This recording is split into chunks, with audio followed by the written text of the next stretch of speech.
ఆయుర్వేదంలో కాయకల్ప చికిత్స గురించి తెలుసుకుందాం.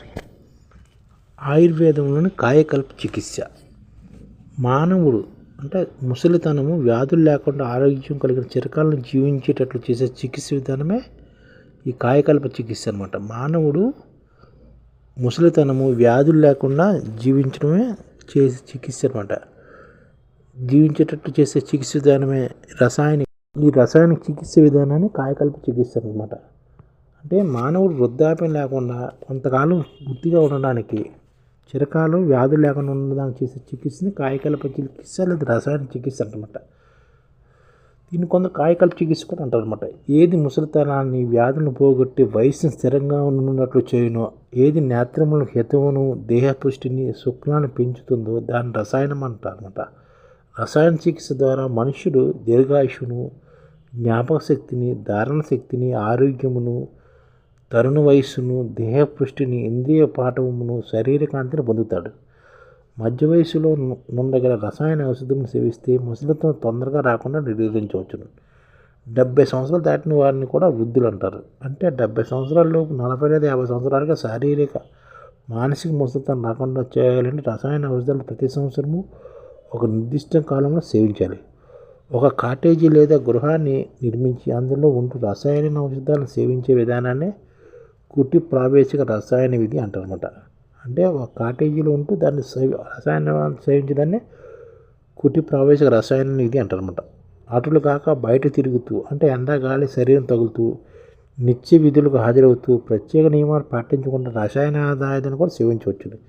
ఈ విధానాన్ని వాత తప్పిక రసాయన విధి అంటారనమాట. మనం ప్రస్తుతం జీవిస్తున్న స్పీడ్ యుగంలో ఈ విధానం ఆచరణయోగ్యమైనదిగా ఉంటుందన్నమాట. అంటే బయట తిరుగుతూ ఎండ గాలి శరీరం తగులుతూ మనం తెలుసుకుంటాం కదా, అలాంటి దాన్ని ప్రస్తుతం మనం అనుభవించమాట. రసాయన చికిత్సను ఆయుర్వేదం యొక్క 8 విశిష్టమైన రంగాల్లో ఒక స్పెషాలిటీగా చరుకుడు పేర్కొన్నాడు. అంటే ఇలా ఈ రసాయన చికిత్సని ఆయుర్వేదం యొక్క 8 విశిష్టమైన రంగాల్లో ఒక స్పెషాలిటీగా ఆయుర్వేద గ్రంథాల గ్రంథకర్త అయిన చరుకుడు పేర్కొన్నమాట. ఆధునిక వైద్య శాస్త్రవేత్తలు కూడా ముసలితనంలో వచ్చే ఇబ్బందులను తరుణోపాయం అనే అంశంపై దృష్టి సారిస్తూ జిరియాట్రిక్స్ అనే విషయంపై పరిశోధన కూడా ప్రారంభించారు. ఈ ఔషధాలు ఏంటంటే నువ్వులు, నల్ల నువ్వులు, ఉసిరి పరుగు, వెన్నేరుగడ్డ, గుంట గురరాకు రసం, గలిజేరు లేదా అటుకు మామిడి ముద్ద, కరక్కాయ చూర్ణము, త్రిఫల చూర్ణము, చల్లని నీరు, పాలు, తేనె, నెయ్యి ఇలాంటివి అనమాట. ఇవన్నీ ఔషధాల కింద మనం వాడుకుంటుంటాం. వాటి గురించి ఒకసారి చూద్దాం. అదే చాన్ ప్రాస్ కింద రకరకాలుగా మనం తయారు చేసుకుని వాడుతుంటాం అన్నమాట. దాని గురించి చూస్తే 15 ఏంటనేది రసాయన ఔషధాల గురించి చూద్దాం. రసాయన విధానం సేవించే ముందు పేగుల్లో మలాలు లేకుండా శుద్ధిపరచుకోవాలి. ఈ రసాయన ఔషధాలు సేవించే ముందు అనమాట. పేగులు క్లీన్గా ఉండాలన్నమాట. అలాగే కరక్కాయ, శొంఠి, ఉసిరిక పరుగు, పిప్పళ్ళు, వాయు వింగడాల చూర్ణాన్ని కొంచెం ఉప్పు కలిపి వేడి నీటిలో త్రాగితే విరోచనమే పానం శోధించబడుతుంది. ఆ తర్వాత రసాయన ఔషధాలు సేవించాలి. ముందుగా మనం ఏం చేయాలంటే కరక్కాయ కానీ, శొంఠి కానీ, పిప్పలు కానీ, వాయు వింగడాల చూర్ణాన్ని కొంచెం ఉప్పు కలిపి వేడి నీటిలో తాగితే విరోచన అవి మనం కడుపు రసాయన ఔషధాలు చేయాలన్నమాట. అప్పుడు ఒకటి చల్లని నీరు, పాలు, తేనె, నెయ్యి దీనిలో ఒక్కొక్కటి కానీ 2 రోజు కానీ 3 రోజు కానీ అన్ని కలిపి కానీ ప్రాతకాలం పానం చేస్తే రసాయనంగా పనిచేస్తుంది అనమాట. తేనె, నెయ్యి, చల్లని నీరు ఇలాంటివి అనమాట. అలాగే త్రిఫల చూర్ణము అన్ని ఫార్మసీ వాళ్ళు తయారు చేస్తున్నారు. ఒక చెంచాడు చక్కెర లేదా పిప్పల చూర్ణము కలిపి సేవిస్తే రసాయనంగా పనిచేస్తుంది. అలాగే కరక్కాయ చూర్ణాన్ని వసంత ఋతువునందు సైంధవ లవణము తోడును, శరత్ ఋతువునందు చక్కెర తోడును, హేమంత ఋతువునందు శొంఠి చూర్ణం తోడును, శశిర ఋతువునందు పిప్పిలి చూర్ణంతోనూ, వసంత ఋతువునందు తేనెతోనూ, గ్రీష్మ ఋతువులో బెల్లంతో సేవించాలన్నమాట. కరక్కాయ చూర్ణాన్ని చక్కెరతోటి, సైంధవ లవణంతో అంటే ఉప్పుతోటి, అలాగే శొంఠితోటి, అలాగే పిప్పిలి చూర్ణంతో, తేనెతోని, బెల్లంతో కూడా సేవించాలన్నమాట. ఆయా కాలాలను బట్టి కరక్కాయ చూర్ణాన్ని. అలాగే గలిజేరు లేదా అటుకు మామిడి ముద్దను 5 గ్రాములు పాలతో కలిపి 15 రోజులు కానీ, 2 మాసాలకు కానీ, 6 మాసాలు కానీ, సంవత్సరం కానీ సేవిస్తే రసాయనంగా పనిచేస్తుంది. అలాగే గుంట గురగలాకు రసాన్ని 20 మిల్లీమీటర్లను ఒక రోజు ప్రతినిత్యం తాగుతూ పాలన ఆహారంగా సేవిస్తే శరీరానికి మంచి బలం కలుగుతుందన్నమాట. గుంట గురగలాకు రసాన్ని ఒక నెల రోజులు ప్రతినిత్యము 20 మిల్లీగ్రాములు తాగుతూ పాలన ఆహారంగా సేవిస్తే శరీరానికి మంచి బలం అనమాట గుంట గురగలాకు రసాన్ని. అలాగే అశ్వగంధ పెన్నేరు గడ్డ అంటారనమాట. చూర్ణం 5 గ్రాములు నెయ్యి, నూనె, వేడి నీటిలో దేనిలోని కలిపి 15 రోజులు సేవిస్తే శరీర పుష్టి కలుగుతుందన్నమాట. పెన్నేరు గడ్డల చూర్ణాన్ని పాలు, తేనె, నెయ్యి కలిపి ఒక 4 రోజులు సేవిస్తే వృద్ధుడైన యవనంగా ఉంటాడనమాట. పెన్నేరు గడ్డ అశ్వగంధ అనమాట. దీన్ని 5 గ్రాములు. అలాగే ఉసిరికాయ పరుగు, నువ్వులు, గంటకురాకు వీటిని సమపాలుగా గ్రహించి ముద్దగా నూరి సేవిస్తే నల్ల వెంట్రుకలు ప్రసన్నమైన ఇంద్రియాన్ని కలిగి మరణాంతరం వరకు రోగం లేని వాడు సుఖంగా జీవిస్తాడనమాట. ఉసిరికి పరుగులు, నువ్వులు, గుంట గరగలాకు వీటిని సమపాలుగా గ్రహించి ముద్దగా నూరి సేవిస్తే నల్ల వెంట్రుకలు ప్రసన్నమైన ఇంద్రియం కలిగి మరణాంతరం వరకు రోగం లేని వాడే సుఖంగా జీవిస్తాడనమాట. అలాగే నల్ల నువ్వులు, గుంటకురాకు ఇగుళ్ళు దీన్ని కలిపి ఒక 4 రోజులు సేవిస్తే పాలన ఆహారంగా ఉపయోగిస్తే రోగులను శరీరము, 9 రెక్కల వంటి వెంట్రుకలను, మన్మధుడి వంటి సౌందర్యం కలవాడే చిరకాలం జీవిస్తారని ఆయుర్వేదం చెప్తుంది.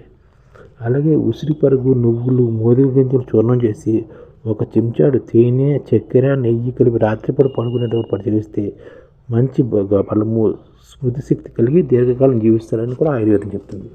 అలాగే నిత్యము దొరికినంత కాలం ఉసిరి పండ్ల రసాన్ని 20 మిల్లీలీటర్లు తాగితే కడుపులో మంట, వాంతి, శరీరంలో బట్టతల, మూత్ర వ్యాధులు, శుక్రదోషాలు, నేత రోగాలు తగ్గిస్తారనమాట.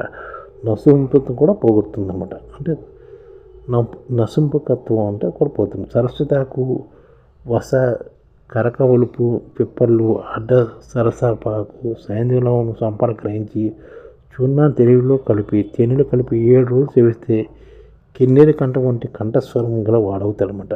సరస్వతి ఆకు, వస, కరక ఒలపు, పిప్పళ్ళు, అడ్డ సరసపాకు, సైంధవంలో కలిపి అంటే ఉప్పుని కలిపి మనం రోజు 7 రోజులు సేవిస్తే మనం తేనెలు కలిపి సేవిస్తే మన కంఠస్వరం మంచిగా ఉంటుంది అన్నమాట.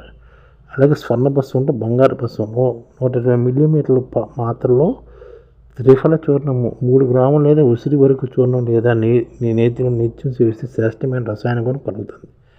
వేప నూనె లేదా మోదుగ గింజ నూనె లేదా మల్కంగిరి నూనెను కానీ సేవిస్తే ఒక చెంచాడు సేవిస్తే ఉత్తమ రసాయన గుణం కలుగుతుంది. తిప్పతేగ, ఉత్తరేణి, బిడంగా, శంఖపుష్టి, వస, కరకు ఉలప, శొంఠి, పిల్లి పిచ్చగడ్డలు వీటిని సంపాదన గ్రహించి చూర్ణిన నెయ్యి కలిపి బలానుసారంగా కొన్ని రోజులు సేవిస్తే దారుణ స్మృతి, శుద్ధి శక్తి కూడా కలుగుతుంది. లోహ భస్మి 50 గ్రాములు, శుద్ధి చేసిన గుగ్గులు 150 గ్రాములు, త్రికట్టు చూర్ణం 250 గ్రాములు, త్రిఫల చూర్ణం 400 గ్రాములు అన్నింటినీ కలిపి 10 గ్రాములు చొప్పున సేవిస్తే మంచి రసాయనంగా పనిచేస్తుందన్నమాట. చవన్పాస లేహం కానీ అశ్వగంధాది లేహం నిత్యం సేవిస్తే రసాయనంగా పనిచేస్తుంది. సిద్ధమాకర ధ్వజము, వసంత కుమార కంకరం వంటి రసాయన ఔషధాలు కూడా మనం సేవించనమాట. ఆయుర్వేదిక్ వైద్యశాస్త్రం ఆ వ్యాధులందును పథ్యాల గురించి ఇప్పుడు చెప్తుందన్నమాట. దాని గురించి నెక్స్ట్ వీడియోలో తెలుసుకుందాం.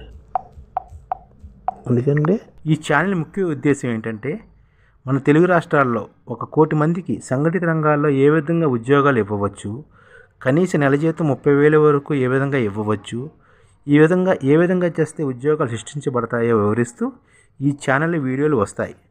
అలాంటి వీడియోలు మీకు కావాలంటే మన ఐడిఎఫ్ భాస్కర్ ఛానల్ని సబ్స్క్రైబ్ చేసుకోండి. ఐడిఎఫ్ అంటే ఇండియన్ డెవలప్మెంట్ ఫోర్స్. ఈ వీడియోలు చూసిన తర్వాత మీకు నచ్చితే లైక్ చేయండి, మీ ఫ్యామిలీ మెంబర్స్కి షేర్ చేయండి, మరియు మీ ఫ్రెండ్స్కి షేర్ చేయండి. Thank you. నమస్కారం.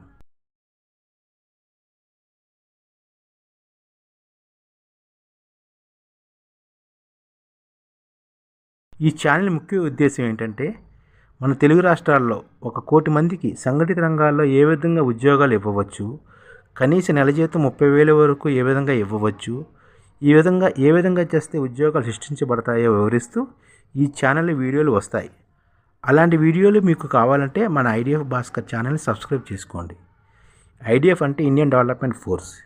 ఈ వీడియోలు చూసిన తర్వాత మీకు నచ్చితే లైక్ చేయండి, మీ ఫ్యామిలీ మెంబర్స్కి షేర్ చేయండి, మరియు మీ ఫ్రెండ్స్కి షేర్ చేయండి. Thank you. నమస్కారం.